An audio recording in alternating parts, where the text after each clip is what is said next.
As a college student, I've spent my fair share of time walking through the aisles of our local Walmart searching for the best deals on groceries and school supplies. After all, where else could one find a brand new mountain bike for $79.95? Until recently, I was not aware that the low cost of Walmart's goods could come at a high price of society. In actuality, Walmart's everyday low prices have a devastating effect on American suppliers, local businesses, and employees across the country. When you consider the ways that Walmart constantly slashes their prices, you might find that the business behind the smiley face logo isn't so pretty. Sam Walton opened the first Walmart in 1962. According to the United States of Walmart by John Dicker, Walton invented the idea of using high bulk and low prices to drive out the competition. This theory soon proved to be a success as Walmarts quickly took over the country, and in 1985, Walton topped the Fortune 500 as the world's richest man. As the Walmart empire grew, it constantly grew more evident that Walmart's success came at the expense of its suppliers. The fact is that the prices Walmart demands for its products are not possible without massive outsourcing. The reality that Walmart has been outsourcing its production factories overseas was actually relatively unknown until the early 1990s.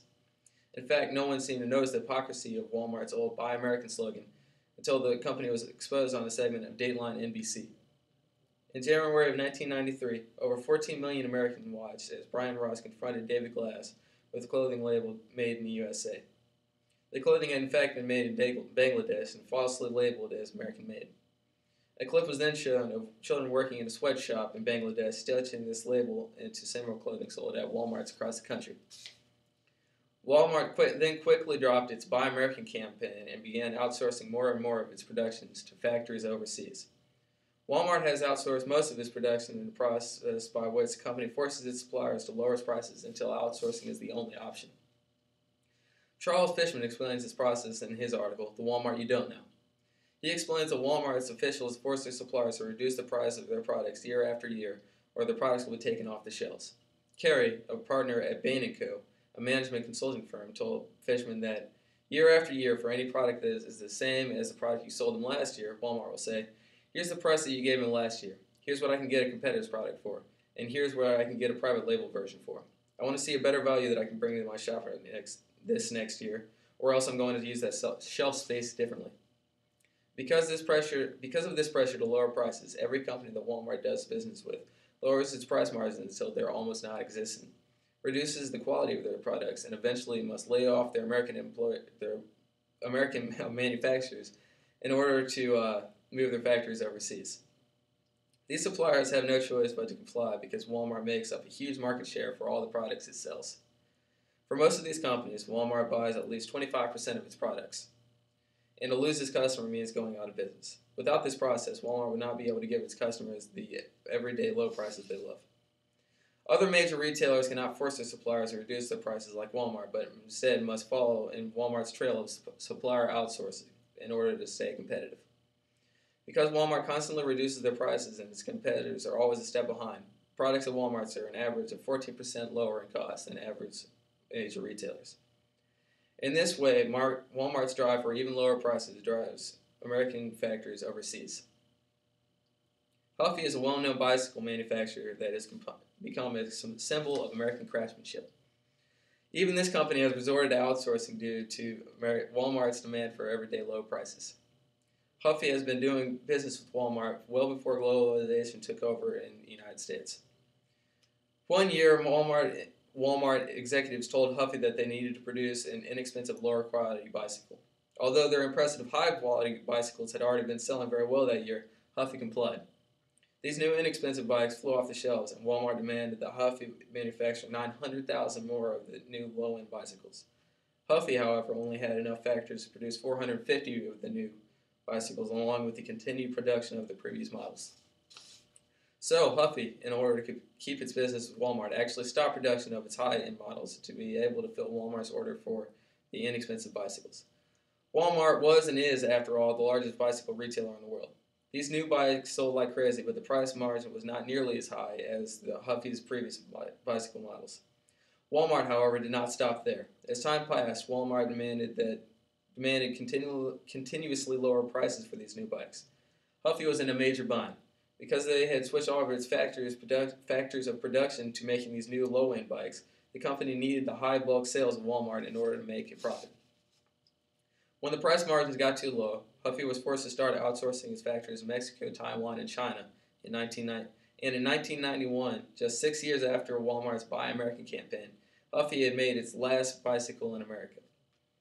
Fishman goes on to bring up similar stories of how Walmart has used its price cutting in order to drive American companies from Carolina Mills to Levi Jeans into outsourcing. It's easy to tell how foreign-made products at Walmart's many stores have immediately weakened the United States' manufacturing workforce. In fact, the company was the source of about 10% of all U.S. imports from China.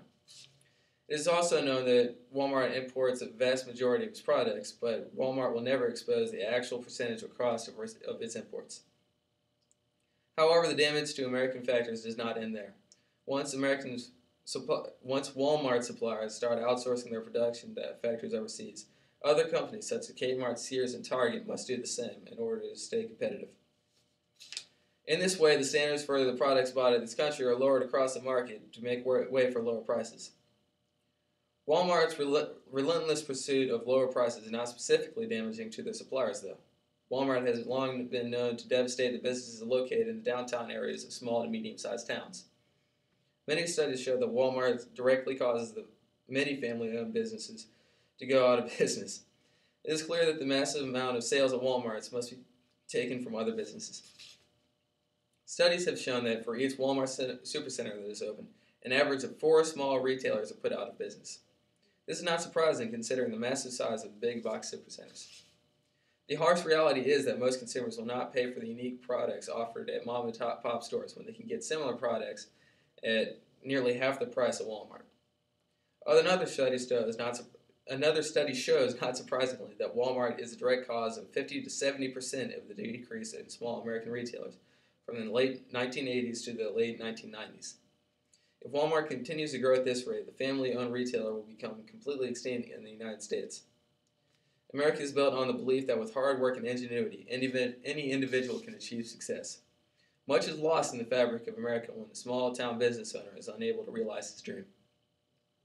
The opening of a new Walmart also hurts the wages of local employees. A series of studies conducted in 2003 concluded that people employed at Walmart